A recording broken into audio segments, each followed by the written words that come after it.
안녕하세요. 나타샤의 책 여행입니다. 책 읽기 편안한 시간 보내고 계시죠? 이번에는 요한 볼프강 폰 괴테의 젊은 베르테르의 슬픔 제2부를 읽어보겠습니다. 괴테는 1772년 법률 사무를 실습받기 위해 베첼라에서 지내던 중 캐스트너와 그의 약혼녀 샤를 롯데를 만나게 됩니다. 무도회에서 처음 만난 롯데에게 마음을 빼앗긴 그는 사랑으로 인한 갈등을 겪게 되는데요.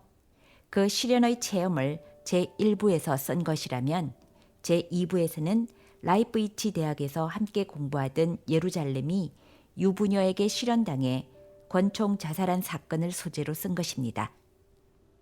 1771년 10월 20일 우리는 어제 이곳에 도착하였소. 공사는 몸이 불편하여 며칠 동안 집 안에 들어앉아 있을 모양이요. 그분이 그렇게 불친절하지만 않더라도 일이 순조롭게 되어갈 터인데 아무래도 운명은 나에게 가혹한 시련을 줄 모양이요. 내가 기운을 내야지. 가벼운 기분으로 살아나가노라면 어떠한 일도 감당해 나갈 수 있을 테지요. 가벼운 기분이라 이렇게 써놓고 보니 가소로운 생각이 드오. 아, 내가 조금이라도 그런 느긋한 기질을 타고났던들 천하의 가장 행복한 자가 되었을 것을. 이 무슨 꼴이란 말인가. 다른 친구들은 쥐꼬리만한 역량과 재주를 가지고도 우쭐거리며 내 앞에서 활개치는 판인데 나는 어찌하여 내 능력이나 재질에 절망하고 있단 말인가. 이 모든 것을 저에게 베풀어 주신 하느님이시여 어찌하여 저에게 자신감과 만족감을 주시지 않았습니까? 참자, 참아나가자. 그러면 나아질 것이다. 친구여, 사실 당신 말이 옳소. 세상 사람들 틈에 끼어 매일같이 이리저리 쫓기며 그들이 하는 일들을 살펴보고 나는 저기 자기 자신과 쉽게 타협할 수 있게 되었소. 분명히 우리는 모든 것을 자기와 비교하고 자기를 모든 것과 비교하게 되어 있는 이상 행복이니 불행이니 하는 것도 우리가 자기 자신과 견주어 생각하는 대상 여하에 달려있는 것이라오. 따라서 고독보다도 위태로운 것은 없을 거요. 우리들의 상상력은 높은 것을 추구하려는 본성으로 말미암아 문학의 공상적 이미지에 영향받아 어느새 인간의 서열을 만들어 버립니다. 거기서는 우리가 가장 낮은 위치를 차지하고 자기 이외의 것은 모두 자기보다 훌륭하게 보이고 다른 사람은 한결 완벽하게 보이는 거라오.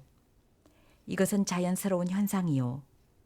우리는 자신이 여러모로 부족하다는 것을 너무나 종종 느끼고 있으며 우리에게 모자라는 점을 남들이 갖고 있다고 보기 쉽소. 뿐만 아니라 우리는 우리가 갖고 있는 것까지도 모조리 그 사람에게 헌상해 버리고 게다가 일종의 안이한 이상화까지 해버리고 맙니다. 이리하여 만들어진 행복한 인간이란 다름 아닌 우리 사신들의 산물에 지나지 않는 것입니다. 이와는 반대로 자기에게는 여러 가지 약점이나 어려움이 있다고 하더라도 외골으로만 일을 해 나아가면 비록 느릿느릿 갈망정 다른 사람들이 돛을 달고 노를 저어가는 것보다 훨씬 더 멀리 가는 일이 종종 있는 법이라오. 그리하여 남과 같이 나란히 전진하거나 한 걸음 남보다 앞서게 되었을 때 비로소 자주적인 감정이 우러나는 법이라오.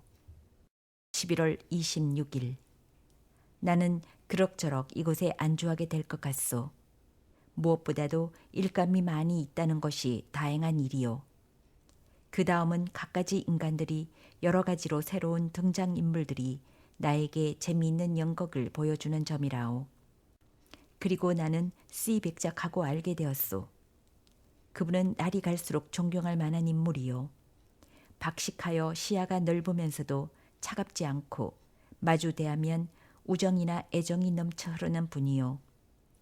내가 그분의 어떤 부탁을 받고 이를 무사히 끝낸 후부터 나에게 관심을 갖게 되었소. 우리는 서로 의사가 통한다는 것을 여느 사람과는 거의 있을 수 없는 일인데 나하고는 이야기할 수 있다는 것을 처음 만나보고 그는 곧 알아차린 것 같소. 나를 대하는 그의 솔직한 태도도 역시 찬양할 만하오. 이 세상에서 다른 사람에게 흉금을 틀어놓는 위대한 인격에 접하는 일처럼 마음이 아늑하고 기분 좋은 일은 없는 법이라오. 이미 알고는 있었지만 공사는 불쾌하기 짝이 없는 인간이요. 나는 일찍이 그처럼 꼼꼼한 바보는 본 일이 없소. 꼼꼼하고 까다롭기가 마치 시누이 같소. 자기 자신의 한 분도 만족해 본 일이 없을 뿐 아니라 누가 무슨 일을 해도 역시 만족할 수 없는 위인이요. 나는 일을 단번에 후딱 해치우기를 좋아하고 일단 끝나면 그대로 내버려 두기가 일수라오. 그러면 그는 을에 그 문석 꾸러미를 내게 도로 내주면서 이렇게 말하는 것이요. 그야 이래도 무방할 테지만 한 번 더 잘 읽어보게. 반드시 좀 더 좋은 표현이나 더 적합한 말이 생각날 걸세. 나는 어처구니가 없어 말이 나오지 않았소.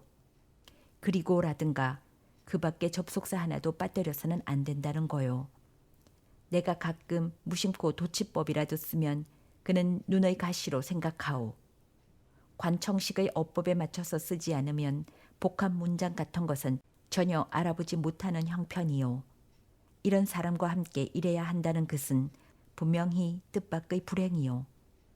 백작의 신임이 그나마 내게는 하나의 큰 위로가 되어 백작은 며칠 전에 나에게 공사의 느리고 까다로운 성격에 대하여 불평을 말하면서 이런 위인은 자기 자신뿐만 아니라 남들까지도 괴롭힌다고 말하였소. 그리고는 다음과 같이 덧붙였소. 하지만 우리는 험한 고개를 넘어야 하는 나그네가 된 셈치고 체념할 수밖에 없지. 그놈의 고개만 없다면 길은 한결 평탄하고 거리도 가까울 텐데. 그러나 그 산봉우리는 불가불 넘어가지 않을 수 없단 말이야.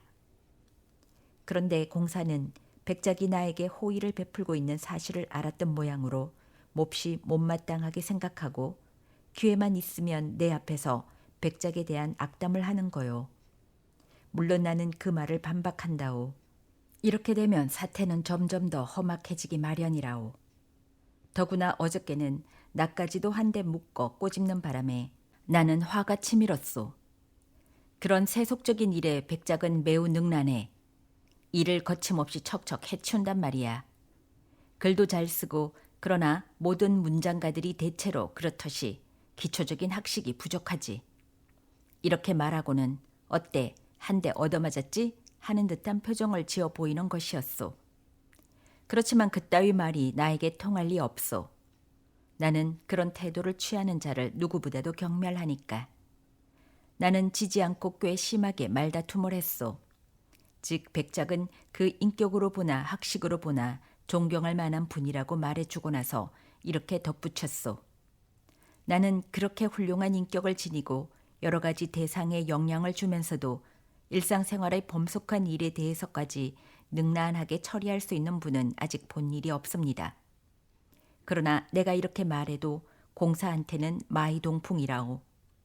이치도 닿지 않는 것을 가지고 그 이상 떠들어 보아야 기분만 잡쳐 쓴맛을 다시기 싫었기 때문에 나는 그만 물러나왔소. 하긴 이렇게 된 것도 모두가 당신들 모두의 책임이요. 당신들이 나를 설득하여 일하는 것이 제 일이니 하고 이런 멍해를 씌워놓은 탓이요. 일이라고? 감자를 심거나 말에 곡식을 싣고 장에 팔러 다니는 사람보다 내 편이 더 나은 일을 하고 있다면 이렇게 매여 있는 이 노예선 위에서 나는 앞으로 10년을 더 일할 용의가 있소. 이런 곳에서 밀치며 옹성거리는 불결한 패들의 허울 좋은 비참함, 그 지겨움. 한 발짝이라도 남보다 앞서겠다고 호시탐탐 노리고 있는 그들의 출세욕. 지나치도록 비참하고 처절한 노골적인 집념. 가령 어떤 여자의 경우를 예를 들면 그녀는 누구한테나 가문과 출생지를 자랑스레 이야기하는데 모르는 사람은 을에 그따위 가문이나 출생지를 자랑하고 다니다니 어리석은 여자로군 하고 여기지만 실상 그녀는 바로 이 근처에 있는 어떤 서기의 딸에 지나지 않는다오. 나는 이런 파렴치한 행위를 뻔뻔스럽게 해치우는 족속들을 도저히 이해할 수가 없소. 친애하는 벗이여, 자기 척도로 남을 재어 본다는 것은 어리석은 것임을 나는 더욱 절실히 느끼고 있소. 하긴 남이 무슨 짓을 하건 나에게 무슨 상관이겠소. 우선 나 자신부터 할 일이 태산 같고 가슴이 이토록 벅차게 설레고 있는데, 아, 나는 다른 사람들이 자기 길을 가는 것을 방해할 생각은 없소. 만일 그들이 내가 나의 길을 가는 것을 방해하지 않는다면 말이오. 내가 제일 못마땅하게 생각하고 있는 것은 이곳의 서로 얽어맨 사회생활의 갑갑함이오. 물론 나도 계급의 차별이 얼마나 기묘하며 그것이 나 자신에게 이덕을 가져다 준다는 것도 남들만큼은 알고 있소. 그러나 이 땅덩어리 위에서 내가 조그만 즐거움과 한 가닥 행복이나마 누릴 수 있는 터에 그런 것에 구애된다는 것은 참을 수 없는 일이요. 요즘 나는 산책하는 길에서 비양과 알게 되었소. 이런 따분한 환경 속에서도 본디의 인간성을 별로 상실하지 않은 사랑스러운 여자라오. 서로 이야기를 주고받는 동안에 우리는 좋아하게 되었소. 나는 그녀와 헤어질 때 집에 찾아가도 괜찮으냐고 물었소. 그녀는 내 요청을 쾌히 응낙해 주기에 나는 정당한 기회를 고대하다가 그녀를 찾아갔었소. 그녀는 이 고장 사람이 아니고 아주머니 뻘되는 일갓집에 와서 살고 있었소. 그 아주머니라는 늙은 마나님의 인상은 별로 좋지 않았지만 나는 애써 경의를 표하고 그 마나님에게 거의 말머리를 돌리곤 했소. 나는 반시간도 못 되어 대충 사정은 알게 되었지만 그것은 나중에 비양이 나에게 일러준 그대로였소. 그 아주머니는 늙음하게 만사 여의치 않아 재산도 재주도 몸을 의탁할 곳도 없었으므로 오직 조상의 족보에만 의지하여 지체라는 울타리 속에서 숨어 살 수밖에 없었소.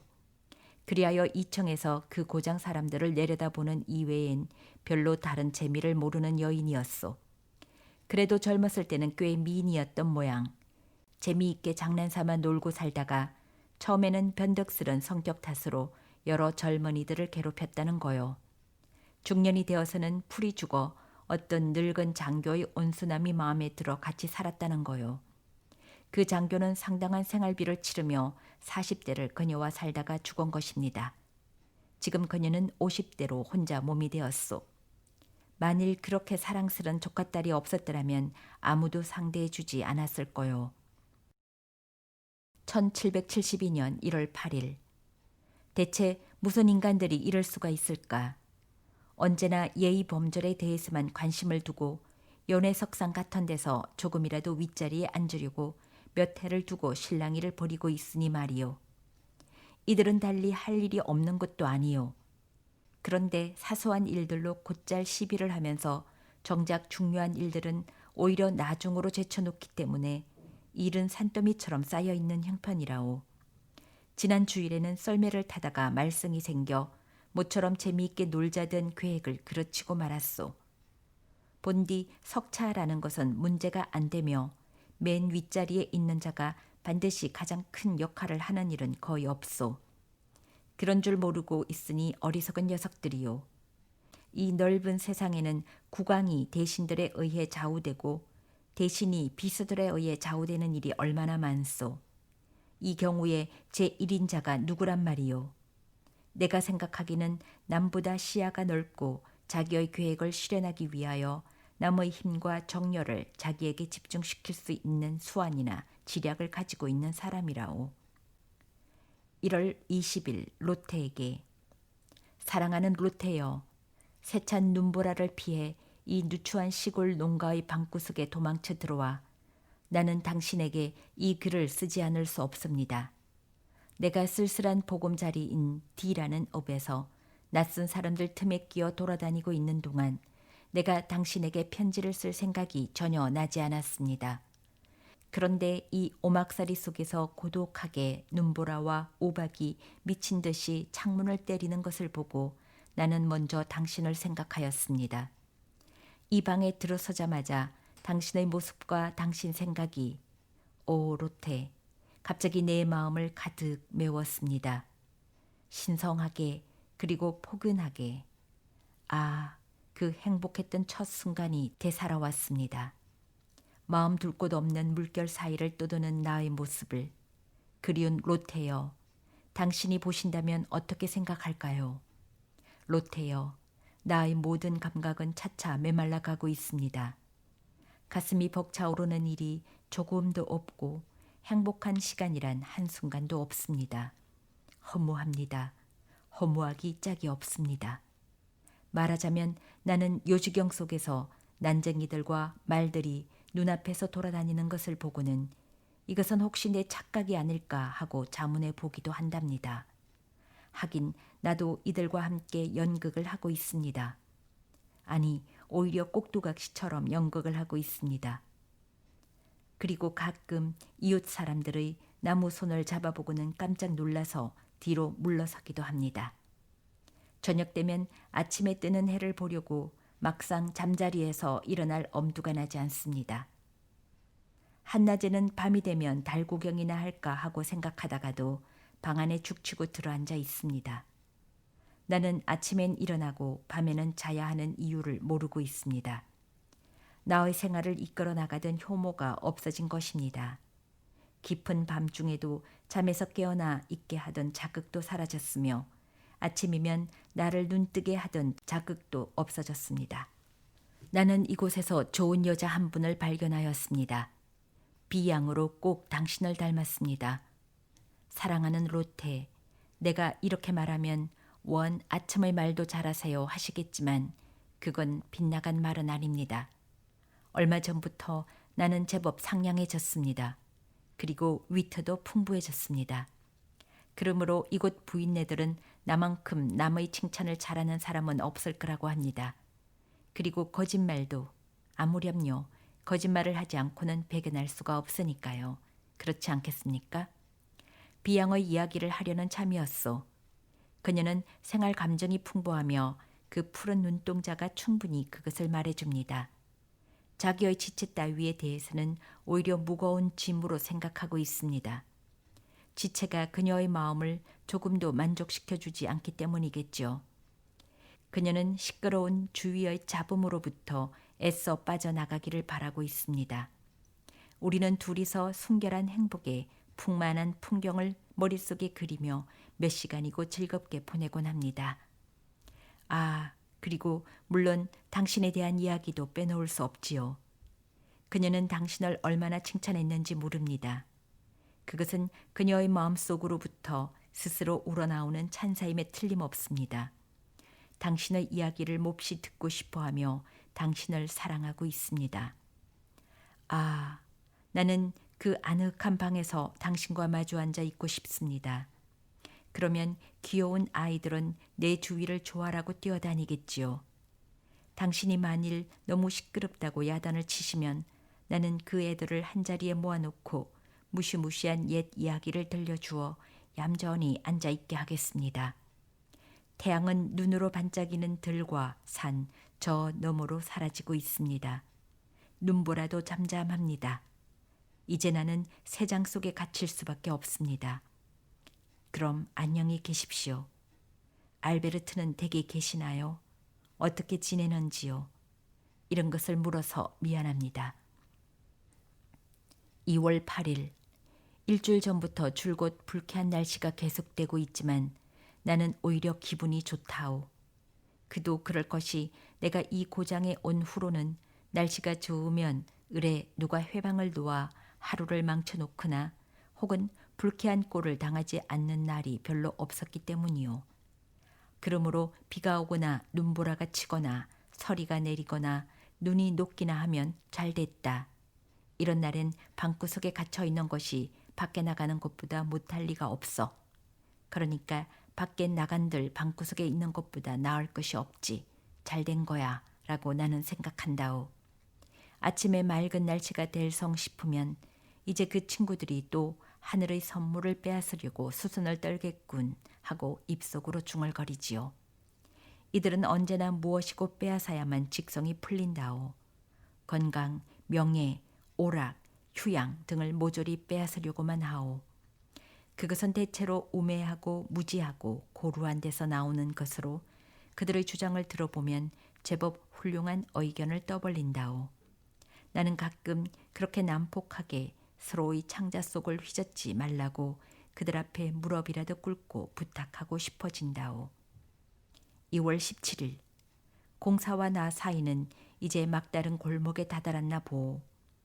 그 사나이한테는 두 손 번쩍 들고 말았소. 그자가 일을 처리하는 꼴이나 사무 처리는 정말 어리석기 짝이 없어서 나는 잠자코 있을 수 없어 반대하는 거요. 그리고 나는 내 나름대로 적당히 알아서 처리하기도 하오. 그러면 을에 그의 비위를 건드리게 마련이라오. 그래서 최근에 그는 궁정에 내 일에 대하여 보고했던 모양이요. 덕택에 나는 대신의 책망을 듣게 되었다오.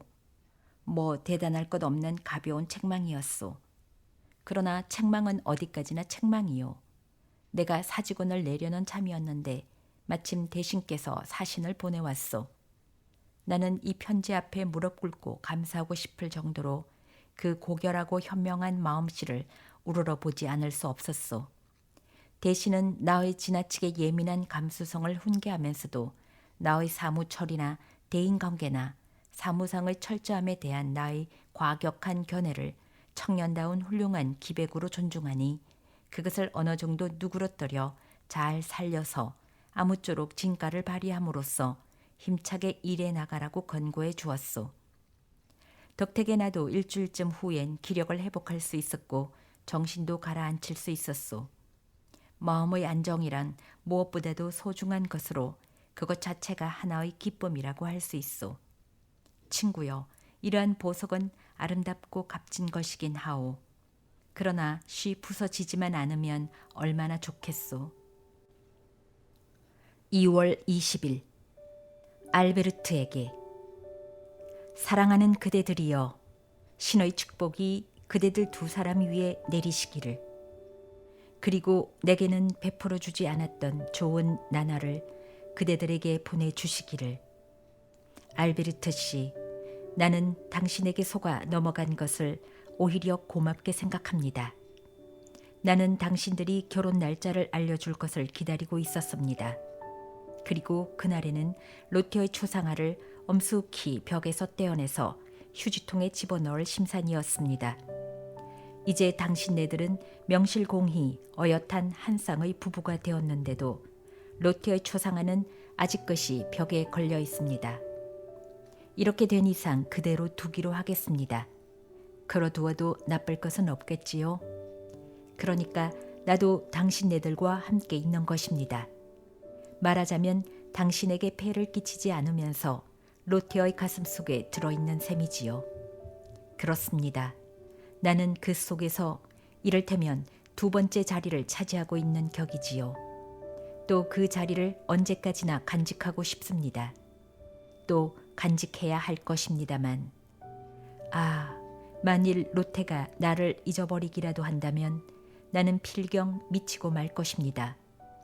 알베르트 씨, 이런 생각 속에는 지옥이 도사리고 있을 테지요. 알베르트 씨, 그럼 안녕히 계십시오. 그리고 그대 하늘의 천사여, 안녕, 로테여.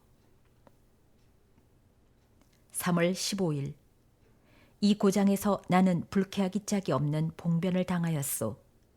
나는 진절머리가 나오. 제기를 진정 메울 길 없는 불쾌감이요. 이건 역시 당신들의 책임이 아니겠소. 당신네들이 나를 부채질하고 뜨다 밀다시피 하여 별로 마음에 내키지 않는 이 일자리를 차지하도록 했으니 말이요. 그러나 이제 나도 깨닫게 되었소. 따라서 당신들도 깨닫게 된 셈이요. 아예 내 과격한 사고방식이 일을 망쳤다고 탓하지 마오. 사랑하는 친구여, 여기 연대기 필자들이 쓴 것과 같은 명백한 이야기를 적어 보내기로 하겠소. C백작이 특별히 나를 아껴주고 두둔해 준다는 이야기는 이미 다 아는 일이며 지금까지 당신에게 여러 번 해왔소. 그런데 나는 어제 그 백작댁의 회식에 초대를 받아 갔었소. 마침 이날 저녁에는 상류 계급의 신사숙녀 여러분들이 백작댁에 모이기로 되어 있었소. 물론 나는 그런 줄 전혀 몰랐소. 그리고 나 같은 아랫사람은 감히 그 속에 끼일 수 없다는 것도 미처 생각지 못하였소. 아무튼 나는 백작댁에서 식사를 함께 하였소. 그리고 식사가 끝나자 나는 큰 홀 안을 왔다 갔다 하면서 백작과 환담을 나누기도 하고 마침 그곳에 왔던 비대령과도 이야기를 나누었소. 이러는 동안 밤 연회의 시간이 다가왔소. 나는 어리석게도 아무것도 몰랐소. 그러자 매우 신분이 귀한 S 부인이 남편과 잘 부화된 거위 새끼 같은 딸을 거느리고 나타났소. 그 따님은 납작한 가슴팍에 값진 코르셋을 하고 있었소. S 부인은 옆을 지나가면서 대대로 물려받은 거만스러운 귀족의 눈짓을 해가면서 거드름 피우는 것이었소. 나는 워낙 이런 족속들에게는 반감을 갖고 있었기 때문에 물러갈 생각을 하고 백작의 천한 잡담에서 풀려날 때만을 기다리고 있었소. 그때 마침 그 비양이 들어왔소. 그녀를 만나면 언제나 가슴이 후련해지므로 나는 그냥 눌러 있기로 작정하고 그녀의 의자 뒤로 다가섰소. 그녀와 잠시 이야기를 하고 있는 동안에 나는 어쩐지 그녀의 말투가 전과 같이 명랑하지 못하고 난처한 듯한 표정을 짓는 것을 비로소 알아차렸소. 그것은 나로서는 전혀 뜻밖의 일이었소. 나는 이 여자도 다른 족속들과 마찬가지로구나 하고 생각하니 은근히 화가 치밀어 그만 자리에서 뛰쳐나오려고 하였소. 그러나 나는 주춤하고 그냥 앉아 있었소. 첫째, 그녀에 대한 의심을 풀고 싶었고 설마 하는 생각도 있었고 혹시 그녀의 입에서 이해성 있는 말을 들어볼까 해서였소. 이리하여 잠시 머뭇거리는 동안에 손님들은 꾸역꾸역 모여들었소.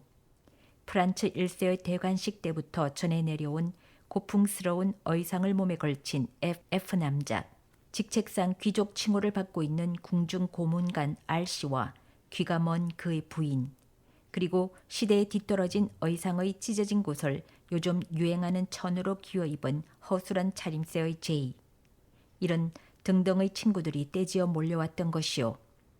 나는 얼굴이 익은 몇몇 사람과 환담을 하였소. 그런데 모두들 의외로 입이 무거웠소. 나는 한동안 웬일인가 하고 생각에 잠기면서도 연신 비양에게 한눈을 팔고 있었다오. 그러자 내가 미처 눈치도 채지 못한 사이에 홀 한 구석에서 여자들이 서로 귀갯말로 소곤거리는 소리가 들리더니 그것이 곧 남자한테로 전달되는 것이었소. S 부인이 백작과 이야기를 나누더니 이것은 나중에 비양이 내게 들려준 말이지만 이었고 백작이 나에게로 성큼성큼 다가와 나를 창가로 데리고 가서 이렇게 말하였소. 자네도 알다시피 우리네 사회의 간섭은 좀 이상해서 자네가 여기 끼어 있는 것이 못마땅한 모양이야. 나야 뭐 괜찮지만. 나는 그 이야기를 가로막고 각하 대단히 죄송하게 되었습니다. 진작 그런 줄 알아차렸어야 할 터인데 그만 모르고 실례하였습니다. 그러나 각하께서는 저의 실수를 너그럽게 이해해 주실 줄 믿습니다. 실은 아까부터 물러가려고 했는데 어쩌다 보니 정신이 없었나 봅니다. 하면서 미소를 지으며 인사를 했소. 백작은 내 손을 정답게 꽉 잡았소. 그것으로 그는 모든 말을 대신하고 싶었던가 보오. 나는 그 높은 분들의 모임에서 빠져나와 마차를 집어타고 에밀한 곳을 향해 곧장 달렸소. 거기서 언덕 위로 해가 지는 광경을 바라보며 좋아하는 호물을 펼치고 오디세우스가 돼지를 기르는 일꾼들의 환대를 받는 멋진 대목을 읽어내려갔소. 그것은 정말 훌륭한 장면이었소. 저녁 때 식사하러 돌아와 보니 객실에는 아직도 몇 사람 남아서 한 구석에 책상볼을 벗겨내고 주사위를 던지고 있었소. 그러자 솔직한 아데린이 성큼 들어오면서 모자를 벗고 나에게 다가오더니 나직한 목소리로 말을 건네었소. 안 입고 온 창피를 당했다지? 내가? 백작이 자네를 파티 석상에서 내쫓았다면서? 난 그따위 파티는 원래 질색이야. 오히려 밖으로 빠져나올 수 있어서 한결 마음이 홀가분했어. 자네가 별로 대수롭게 생각하고 있지 않으니 다행이네. 그렇지만 나는 은근히 화가 치미는걸? 벌써 어딜 가나 소문이 자자하네. 막상 그런 말을 듣고 보니 아닌 게 아니라 나도 배알이 뒤털리기 시작하였소. 그제서야 나는 파티에 참석한 작자들이 나를 힐끔힐끔 쳐다본 것은 그 때문이었구나 싶어 전신에 피가 끓어올랐소. 그런데 오늘은 가는 곳마다 모두들 나를 딱하게 여기고 있는 거요. 더구나 전부터 나를 질시하고 있던 축들은 신바람이 나는 듯이 머리가 남보다 약간 뛰어났다고 해서 우쭐대며 세상 물정을 무시하려고 들더니 꼴 좋게 당했구나 하는 등 별별 헌담을 다 늘어놓는 것이 아니겠소. 나는 그만 비수로 내 심장이라도 단숨에 쿡 찌르고 싶었소. 흔히 아무리 자립이니 독립이니 하고 말하지만 비열한 자들이 유리해진 자기들 입장을 이용하여 이러니 저러니 터무니없는 소문을 퍼뜨리는 꼴을 어떻게 감당하느냐 말이요. 그들이 떠드는 이야기가 조금도 근거 없는 것이라면 한쪽 귀로 흘려버릴 수도 있을 테지만 말이요. 3월 16일 모두들 나를 초조하게 만들고 있소. 오늘 가로수길에서 비양을 만났소. 나는 참지 못하고 먼저 말을 걸었소. 그리고 동행하는 사람들과 좀 떨어지자 그날 저녁에 그녀가 취한 태도를 공박하기 시작하였소. 아이 참 베르테르 씨, 제 심정을 빤히 알고 계실 텐데요. 저도 몹시 당황했어요. 그걸 그렇게 오해하시다니.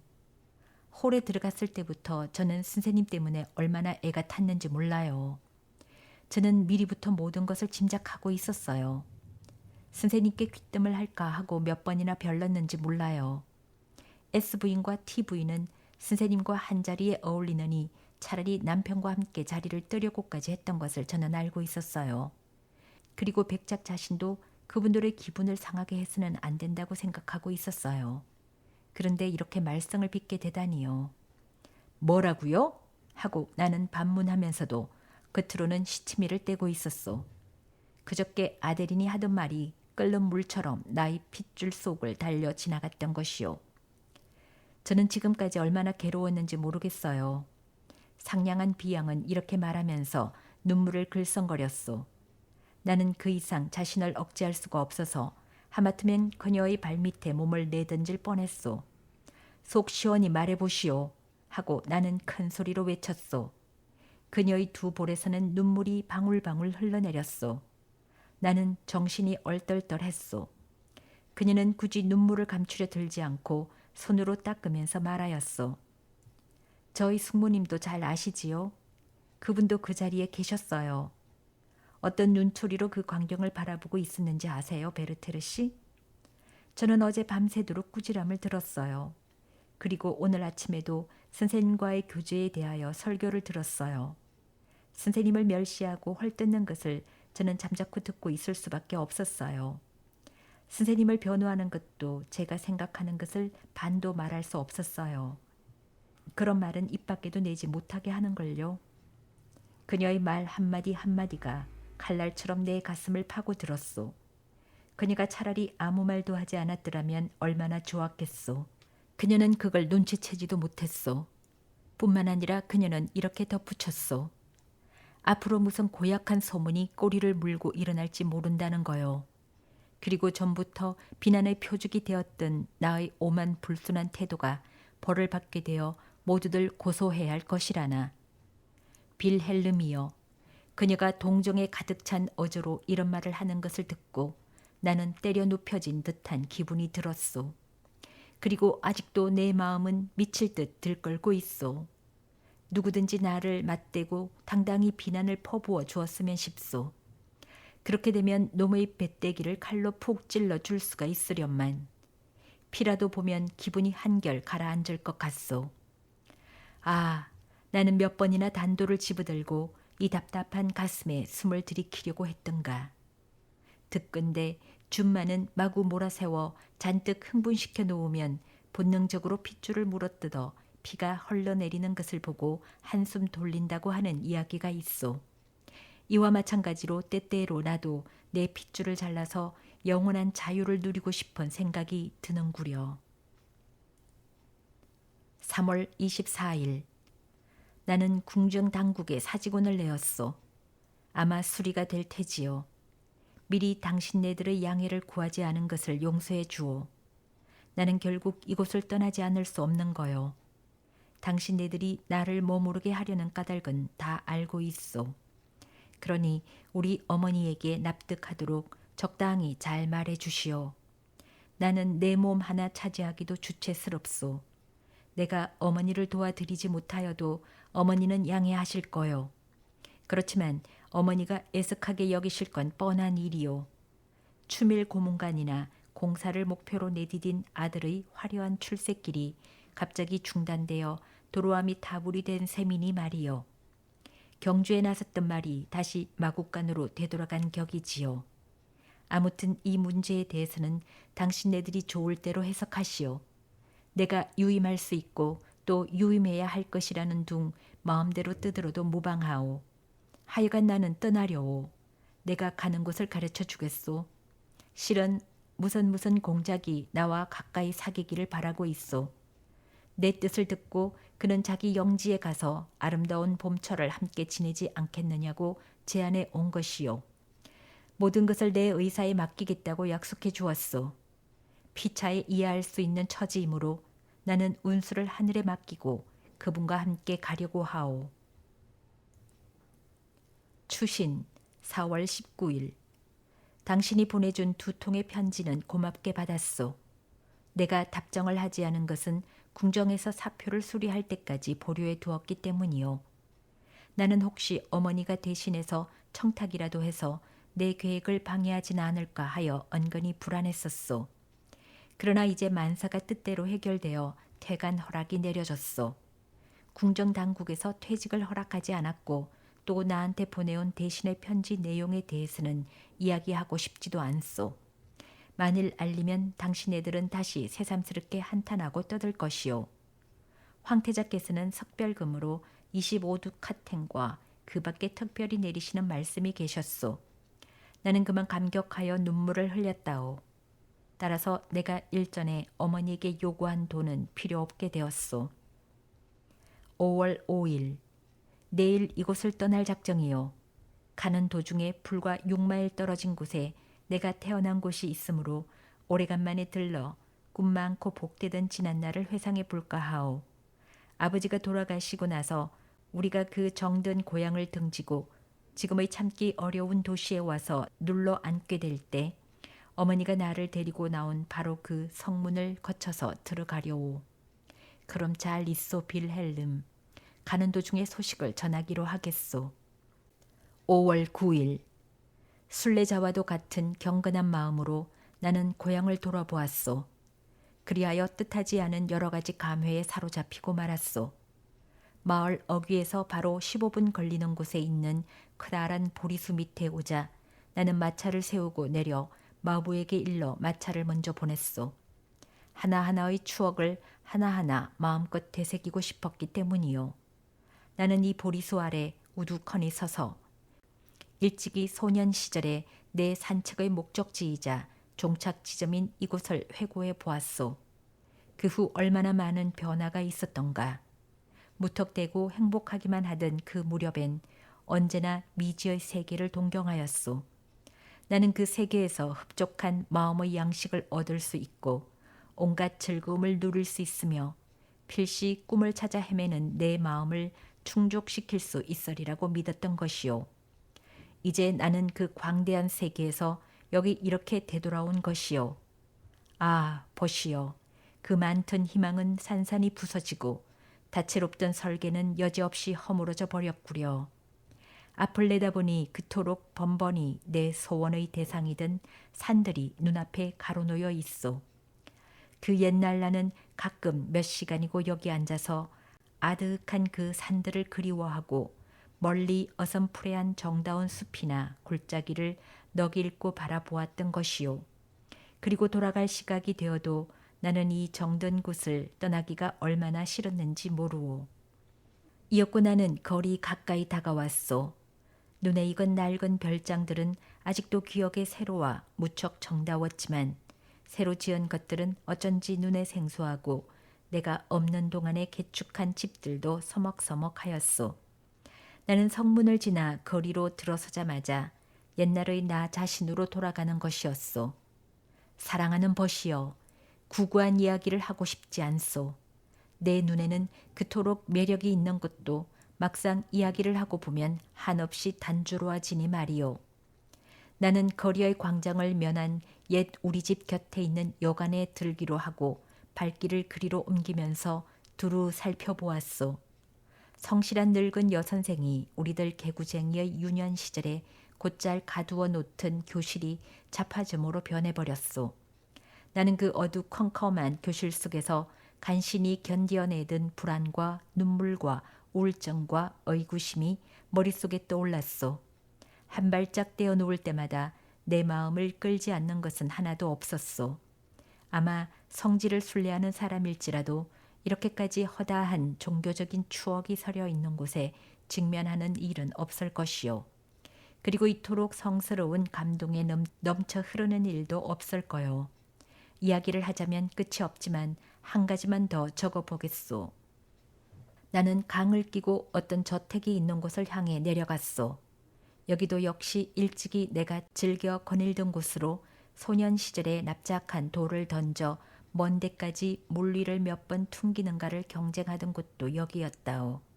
생각하면 여기서 흘러가는 물줄기를 바라보며 나는 얼마나 신기한 예감에 사로잡혀 그 물줄기를 따라갔던가.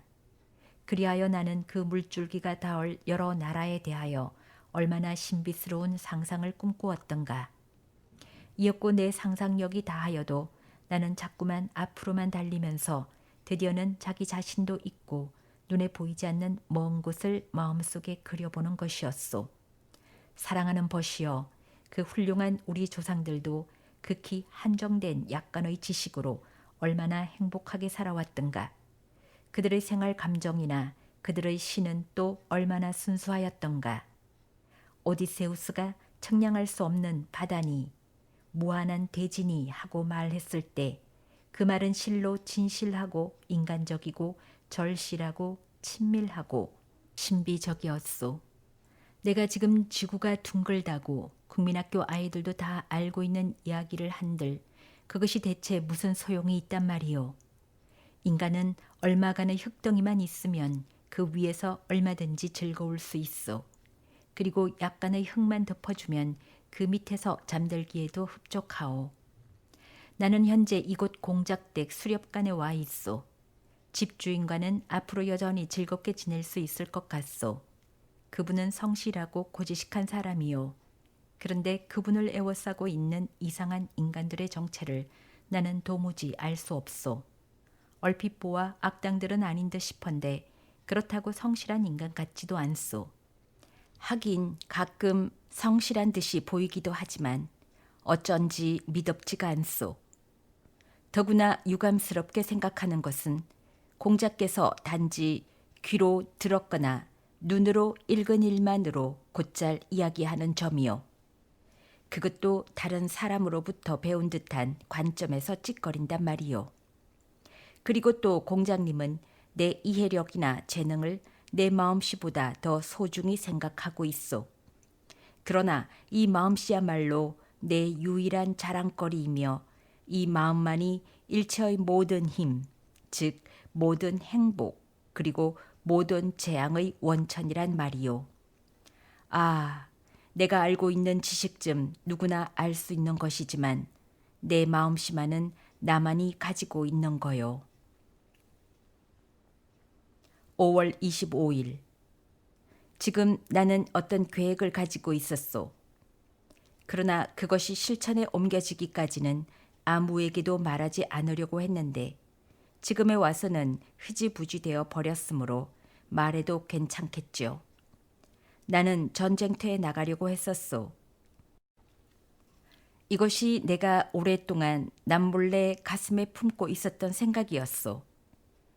공작을 따라 여기까지 온 것도 주로 그 때문이었소. 공작은 XX에 근무하는 장군이요. 나는 공작과 함께 산책하는 도중에 내 계획을 이야기하였소. 그랬더니 공작께서 한사코 말리는 것이었소. 하기는 내가 전쟁터에 나가려는 것은 정열이 아니라 들뜬 기분으로 보였을 테지. 그분이 내 의도를 만류하는 여러 가지 이유에 귀 기울이지 않을 수 없었소. 6월 11일. 당신이 뭐라고 하든 나는 여기 더 있을 수 없소. 여기 있는다고 무엇을 할 수 있겠소. 지루하기만 하오. 물론 공작은 나를 한껏 환대하고는 있소. 그러나 나는 이곳에서 마음을 안정시킬 수 없소. 따지고 보면 공작과 나는 별로 의사가 통하는 사이도 아니라오. 그는 어디까지나 이 지적인 인간, 그나마 평범하기 짝이 없는 이지적인 인간일 따름이요. 그러므로 이분과의 교제는 좋은 책을 읽는 것 이상의 흥미를 자아내지 못하오. 앞으로 한 주일만 더 머물러 있다가 역시 정처 없는 나그네 길을 떠날 예정이요. 내가 이곳에 와서 그나마 보람 있는 일을 했다면 그것은 고작 그림을 몇 장 그린 정도라오. 공작은 예술에 대하여 어느 정도의 감각은 갖고 있어. 만일 그가 시시한 학문적 지식이나 인습적인 학술 용어에 얽매이지 않았던들 한결 날카로운 감수성을 지닐 수 있었을 거요. 내가 한결 상상력을 발휘하여 자연이나 예술에 대해 여러 가지로 설명해 주어도 그는 판에 박은 학술 용어를 내세워 그것으로 대뜸 해결되는 줄 생각하고 있을 때면 나는 곁에서 안타깝기만 하오. 6월 16일. 그렇소. 나는 단지 이 지상의 나그네에 불과하오. 이 세상의 한낱 순례자에 지나지 않소. 그런데 당신네들은 그 이상 가는 존재일까요? 6월 18일. 어디로 갈 작정이냐고? 당신이니까 몰래 밝혀두리라. 아직도 2주일은 여기 그대로 머물러 있으려고 하오. 그리고 나서 XX 지방의 광산에나 가볼까 하오. 그러나 결국 그것은 하나의 허울 좋은 구실이요. 오직 로테의 곁으로 되돌아가고 싶은 것이 진심이요. 나는 한편 나 자신을 비웃으면서도 그 마음이 원하는 대로 해주는 수밖에 없소. 7월 29일. 아니, 그것으로 괜찮소. 모든 것이 그것으로 괜찮소. 가령 내가 그녀의 남편이라면, 아, 나를 만드신 하느님이시여. 만일 당신이 그런 복을 저에게 마련해 주셨다면 저는 한평생 끊임없이 감사의 기도를 올렸을 것입니다. 저는 항의하는 것이 아닙니다. 제가 이토록 눈물겨워함을 용서해 주소서. 저 잃은 슬픈 소원을 용서해 주소서. 그녀가 내 아내가 된다면 이 세상에서 가장 사랑하는 그녀를 내 가슴에 안을 수 있다면, 그러나 알베르트가 그녀의 날씬한 몸을 껴안고 있다고 생각하면 빌헬름이여, 나는 전신이 오싹해지요. 그런데 이런 말을 해도 괜찮을는지 모르겠소. 해서 안 될 게 뭐요? 빌헬름, 나는 생각하고 있소. 그녀는 나와 결합하는 편이 알베르터의 아내가 되는 것보다는 훨씬 행복할 것이라고 생각하오. 그는 그녀의 내면적인 소망을 남김없이 채워줄 수 있는 그런 인간은 못 돼요. 우선 감수성의 일종의 결함. 이것은 당신이 어떤 의미로 해석하든 무방하오. 이 있소. 마음의 공감이 없는 사람이요. 그렇소. 이를테면 좋아하는 책을 읽고 나와 로테가 다 같이 커다란 감명을 받은 대목에 가서도 공감을 느끼지 못할 거요. 그 밖에 제3자의 어떤 행위에 대하여 느꼈던 감탄에 대해서도 역시 마찬가지라오. 사랑하는 빌헬름이여. 그러나 그는 로테를 진심으로 사랑하고 있소. 그만한 사랑이면 무슨 보상이든 못 받겠소. 상종할 수 없는 어떤 인간이 회방을 놓았소. 나의 눈물은 메말라 버렸소. 기분도 산란하오. 그럼 잘 있소. 사랑하는 버시여. 8월 4일. 이런 꼴은 나만이 당하는 것이 아니요. 인간은 누구나 희망에 쏟고 기대에 어긋나게 마련이요. 나는 보리수 아래에 사는 선량한 마나님을 찾아갔었소. 맏아들 녀석이 밖으로 튀어나오면서 나를 반가이 맞아주었소. 녀석이 좋아라 소리치는 바람에 어머니도 따라 나왔소. 그런데 몹시 초췌해 보였소. 느닷없이 한다는 소리가 선생님, 나는 어쩌면 좋아요? 우리 한스가 죽었답니다. 하지 않겠소? 한스란 가장 막내 아들이었지요. 나는 어안이 벙벙하여 잠자코 있었소. 그리고 바깥 주인도 하고 마나님은 말을 이었소. 스위스에서 돌아오셨지만 빈털털이었어요. 남의 도움을 받지 못했더라면 구걸하면서 올 뻔했어요. 오는 길에 전염병에 걸렸지 뭐예요. 나는 위로의 말이 얼른 입에서 나오지 않아 어린애에게 몇 푼 쥐어 주었소. 그러자 마나님이 접시에 사과 몇 개를 내놓기에 받아 가지고 슬픈 추억이 서린 그 고장을 총총히 떠났소. 8월 21일. 내 마음은 손바닥을 뒤집듯 돌변하기가 일수라오. 때로는 인생의 즐거움이 다시 찾아올 듯 싶은 서광이 비치기도 하오. 아, 이것은 오직 한순간에 지나지 않지만 내가 묵상에 잠겨 있노라면 이런 생각이 머릿속에 저절로 떠오르곤 하오. 만일 알베르트가 죽기라도 하면 어떻게 될까? 아마 그녀는 그렇소. 아마도 그녀는 하고 생각하는 것이요. 이렇게 환상을 뒤쫓다가 끝내는 10년 언저리까지 와서는 그만 몸서리치면서 한 발짝 뒤로 물러선다오. 성문을 지나 내가 처음으로 로테를 데리고 무도에 가기 위해 마차로 지나가던 길을 걸어가 보니 그새 얼마나 많이 변했는지 모르겠소. 모든 것은 이곳저곳 자취도 없이 사라져 버렸소.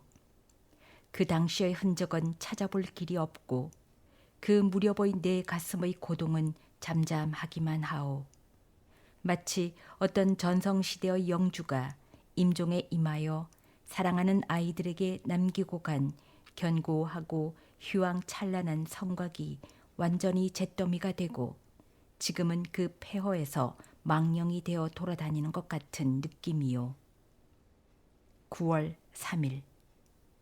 때때로 나는 이상하게 생각하오. 내가 그토록 열렬히 또 일편단심으로 끔찍히 사랑하여 그녀 외에는 아무것도 아랑곳하지 않고 아무것도 거들떠 보지 않으며 또 아무것도 지니고 싶지 않은데 대체 나 이외의 다른 사나이가 어떻게 그녀를 사랑할 수 있으며 또 사랑해도 괜찮단 말이요. 9월 4일. 정말 그렇소. 계절이 가을로 접어들자 내 마음도 그리고 내 주위도 자연히 가을을 닮아가오. 내 마음의 나뭇잎은 누렇게 물들고 내 주위의 나뭇잎들은 벌써 다 떨어져 버렸소. 언젠가 내가 이 고장에 왔을 때 당신에게 어느 농가의 머슴에 대한 이야기를 써보낸 일이 있지 않소? 이번에 나는 발하임에서 그 사나이에 대해 수소문을 해보았소. 모두들 그는 일하던 집에서 쫓겨났다고 할 따름 그 밖의 일에 대해서는 시치미를 떼는 것이었소. 그런데 어제 나는 어떤 마을을 향해 걸어가는 도중에 우연히 그 친구를 만나게 되었소. 나는 곧 말을 걸어 그 후의 소식을 물어보고 그 이야기에서 전보다 더 큰 감동을 받게 되었소.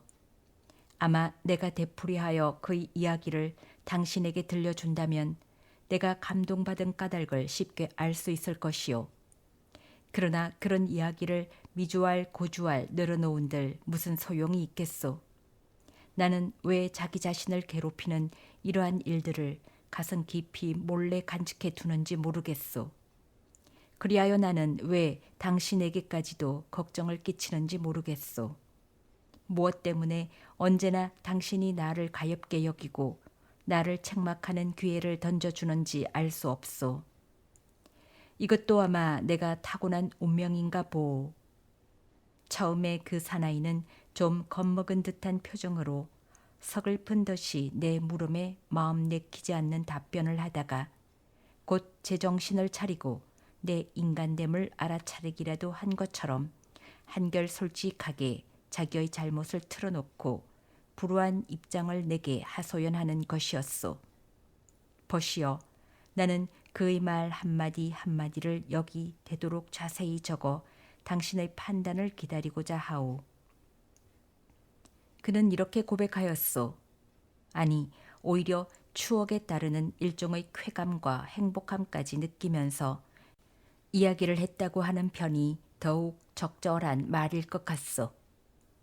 주인 마나님을 사모하는 정은 날로 그의 가슴에 사무쳐 나중에는 자기가 무슨 짓을 하고 있는지 분간도 못할 지경에 이르렀다는 거요. 그의 말을 그대로 적으면 어떤 쪽으로 머리를 돌려야 할는지 모르게 되고 먹을 수도 마실 수도 그리고 잠잘 수도 없었다는 거요. 아예 목구멍이 콱 막혀 버렸다나요. 나중에는 해서 안 될 일을 하게 되고 해야 할 일을 하지 않았다는 거요. 흡사 마귀한테라도 홀린 것만 같던 어느 날 주인 마누라가 이청방에 혼자 있는 것을 알고 뒤쫓아 올라갔대요. 아니, 오히려 어떤 힘에 끌려갔다고 하는 편이 더욱 적절할 거요.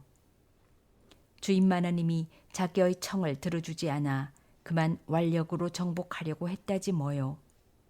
어찌하여 그런 마음을 먹게 되었는지 알 수 없다는 거요.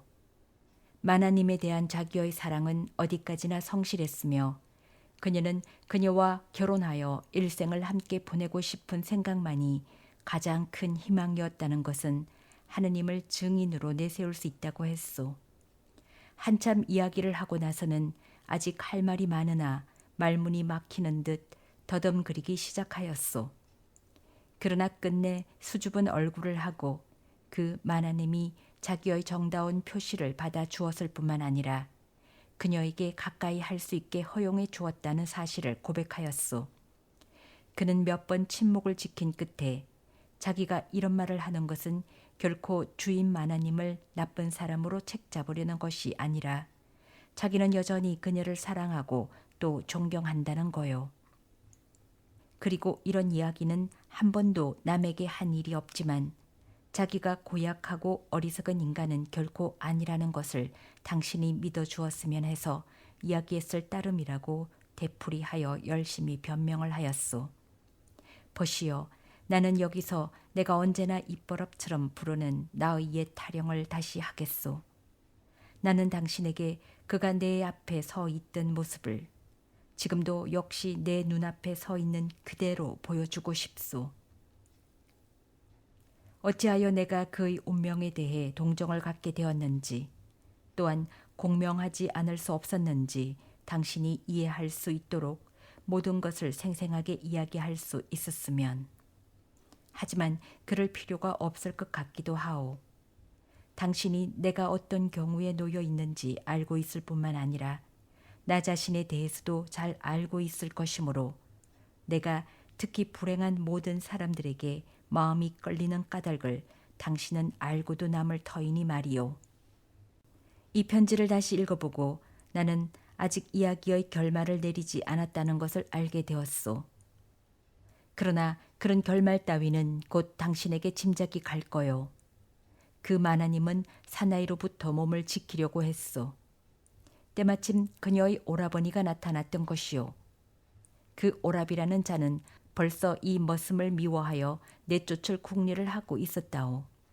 그도 그럴 것이 이 누님에게 자식이 없는 이상 유산은 당연히 자기 자식들 몫으로 차례가 오게 마련인데 누이가 재혼이라도 하게 되면 그것이 송두리째 날아가 버리기 때문에 그것이 걱정되었던 거요. 그리하여 그 오빠 되는 자는 즉석해서 머슴을 내쫓고는 설사 누이가 나중에 그 머슴을 용서하는 일이 있더라도 다시는 집에 발을 들여놓지 못하도록 이를 크게 떠벌려 놓은 모양이요. 지금 주인 마나님은 다른 머슴을 두었는데 이 사나이 때문에 오라비와 옥신각신했다는 거요. 주인 마나님이 그 사나이와 결혼한다는 소문은 확실한 모양이요.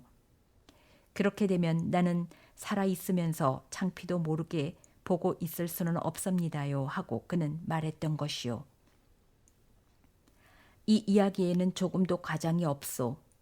문장을 수식하지 않고 도리어 삼가며 이야기했을 뿐이요. 게다가 도덕적인 용어를 섞어가며 썼기 때문에 이야기가 조잡하게 된 느낌이 없지 않소. 그러므로 그의 애정과 성실성과 정열은 결코 시적으로 꾸민 이야기가 아니요. 그건 살아있는 이야기요. 그러한 사랑은 우리가 흔히 무식하다든가 미개하다고 부르는 계급에 속하는 사람들의 가슴 속에 가장 순수하게 살아있는 것이라오. 그런데 이른바 우리들 교양인은 사실 교양의 희생물에 지나지 않는 거요. 제발 이 이야기를 좀 더 진지한 마음으로 읽어주시오. 오늘 나는 이 편지를 쓰고 한결 마음의 안정을 얻게 되었소. 내 필적으로 보아서 알 수 있겠지만 여느 때처럼 성급하게 갈겨 쓰지 않았소. 사랑하는 벗이여, 그것을 읽고 생각해 주기 바라오. 이 이야기가 동시에 당신 친구의 이야기라는 것을 알아야 하오. 그렇소. 나의 과거도 그랬고 또 나의 장래도 그럴 것이오. 그러나 나는 그 불쌍한 사나이가 지닌 결단력의 반도 갖고 있지 못하오. 나를 감히 그와 견주어 말할 엄두조차 나지 않소. 9월 5일 로테는 공무로 시골에 출장가 있는 남편에게 간단한 편지를 썼소. 사랑하는 당신에게 될 수 있는 대로 빨리 돌아오세요. 저는 하루가 천추 같은 마음으로 돌아오기를 손꼽아 기다리고 있어요. 그러나 이때 그의 한 친구가 찾아와서 알베르트는 어떤 용무 때문에 빨리 돌아오지 못할 것이라는 소식을 전하였소. 로테가 남편에게 보낼 이 편지는 써놓은 채 그대로 두었기 때문에 오늘 저녁에 내 눈에 띈 것이요. 나는 이 편지를 읽고 미소를 지어 보였소. 그녀가 왜 웃느냐고 묻기에 상상력이란 신이 주신 선물이군요 하고 나는 대꾸하였소. 그리고 이렇게 덧붙였소. 나는 이 편지를 나에게 쓰신 것이라고 멋대로 상상해 보았지요. 그녀는 갑자기 입을 다물어 버렸소. 내 말이 비위를 건드린 모양이었소. 나도 입을 봉하고 잠자코 있었다오. 9월 6일 나는 로테와 처음 춤을 출 때 입었던 간소한 푸른 야회복을 다시는 입지 않기로 결심했소. 나로서는 용이한 일이 아니었지만 결단을 내린 거라오. 아주 낡아서 볼품없게 되었기 때문이요. 그래서 이번에 깃과 소매까지도 전의 것과 똑같게 그리고 노란 조끼와 바지까지 곁들여서 한 벌 새로 지었소. 하지만 역시 같은 멋은 나지 않소. 어째선지는 모르지만 아마 차차 시일이 지남에 따라 몸에 배면 마음에 들 테죠. 9월 12일 로테는 며칠 동안 알베르트를 마중하러 외지에 나가 있었소. 오늘 내가 그녀의 방에 들어갔더니 그녀가 나를 맞이하였소. 나는 기쁨에 넘쳐 그녀의 손에 키스를 하였소. 한 마리의 카나리아가 경대 위에서 날아와 그녀의 어깨에 앉았소. 새로 사귄 친구예요 하고 그녀는 말하면서 그 카나리아를 자기 손 위에 앉히는 것이었소. 아이들에게 선물로 주려고 해요. 너무나 귀여워요. 이걸 좀 보세요. 빵을 주면 날개를 파닥거리고 얌전히 쪼아 먹어요. 뿐만 아니라 저하고 키스도 곧잘 해요. 자, 이것 좀 보세요. 로테가 입을 들이대자 귀여운 카나리아는 귀염성 있게 그녀의 예쁜 입술에 주둥이를 갖다 대는 거요. 마치 행복한 걸 느끼기라도 하는 듯이 말이요. 선생님에게도 입을 맞추도록 해드려야지 하고 로테는 카나리아를 내게 넘겨주었소. 이리하여 그 작은 주둥이는 그녀의 입에서 내 입으로 옮아왔소. 입술을 쪼아대는 감촉은 마치 넘쳐 흐르는 활락의 숨결 같기도 하고 무슨 예고 같기도 하였소. 이 새의 키스는 뭔가를 요구하는 것만 같군요. 애무만으로는 불만인가 보오. 먹이를 바라는 눈치요 하고 나는 말하였소. 모이를 내 입에서 곧잘 받아먹어요. 그녀의 대꾸였소. 그녀는 빵 조각을 몇 개 입에 물고 받아먹도록 하였소. 그 입술은 천진스러운 미소를 짓고 사랑의 기쁨에 넘치는 것만 같았소. 나는 그만 외면하고 말았소. 그녀가 그래서는 안 되는 일이었소. 그런 순결한 행복으로 충만된 광경을 보여줌으로써 내 상상력을 자극하는 건 금물이 아니겠소. 인생이 무의미하여 허탈 상태에 있는 내 마음을 굳이 일깨워 줄 게 뭐란 말이오. 그렇다고 왜 그녀가 그래서는 안 된단 말인가. 그녀는 그만큼 나를 신뢰하고 있는 거요. 내가 얼마나 로테를 사랑하고 있는지 그녀 자신이 잘 알고 있기 때문이요. 9월 15일 빌헬름. 이 세상에 남아있는 가치 있는 것은 퍽 적은데 그것에 대해서조차 아무런 지각이나 감각을 갖지 못한 자가 있다는 것을 생각하면 나는 울분에 미칠 지경이요. 당신은 성 XX촌의 그 성실한 목사 댁에서 내가 로테와 함께 호두나무 그늘에 앉아 있던 일을 기억할 거요.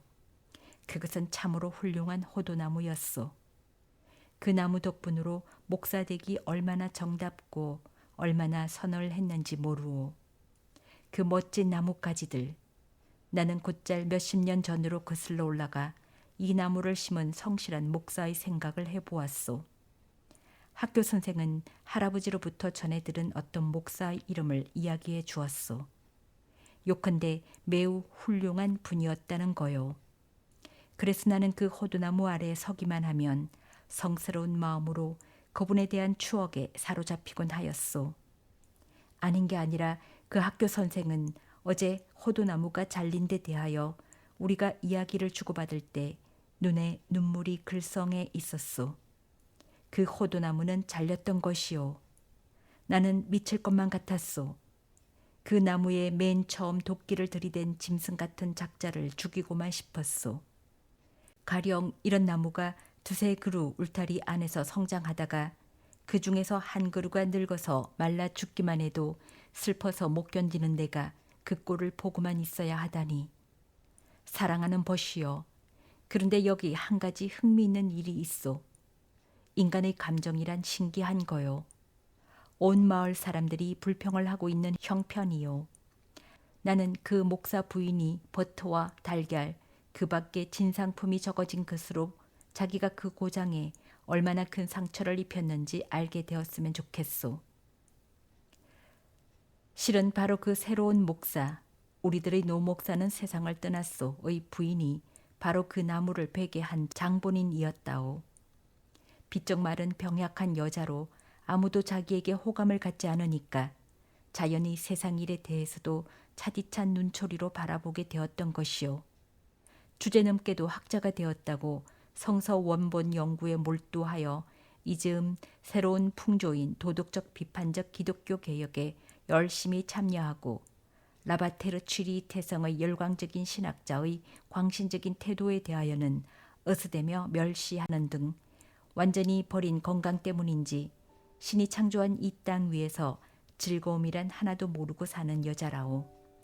그러니 남의 소중한 호두나무쯤 얼마든지 잘라 버릴 수 있지 않겠소. 나는 정말 어처구니가 없었소. 생각해보. 잎이 떨어지면 뜰안이 지저분하고 잎이 무성할 때에는 햇빛을 가로막고 호두엔 마을 아이들이 돌을 던지고 이 모든 것이 그녀의 신경을 건드려 케니코트나 잼 레르, 미하엘리스를 비교 검토하려고 해도 깊이 생각할 수 없다는 거요. 마을 사람들 가운데서는 특히 늙은이들이 불만이 큰 듯하기에 나는 물어보았소. 여러분들은 왜 보고만 있었습니까? 이 고장에서는 촌장님 마음대로인걸요. 달리 도리가 있어야지요. 하고 그들은 대답하는 것이었소. 한 가지 재미있는 것은 그런 심술 때문에 목사는 스프 맛이 떨어질 지경이었는데 이번에는 그 심술을 이용하여 한몫 보려고 촌장과 공모하여 그 나뭇값을 나누자고 했소. 그러나 재무국에서 이 사실을 알고 관청에 바치라고 지시했다는 거요. 그럴 수밖에 없는 것이 호두나무가 서 있는 땅의 대지는 옛날부터 재무국에 속해 있었기 때문이요. 이리하여 호두나무는 드디어 경매로 처분하게 되었던 거요. 어쨌든 그 호두나무는 쓰러졌소. 내가 만일 영주라면 촌장이고 목사 마누라고 재무국이고, 그렇소. 만일 영주라면 내가 관리하는 영토 내의 나무 따위에 어찌 신경을 쓰겠소.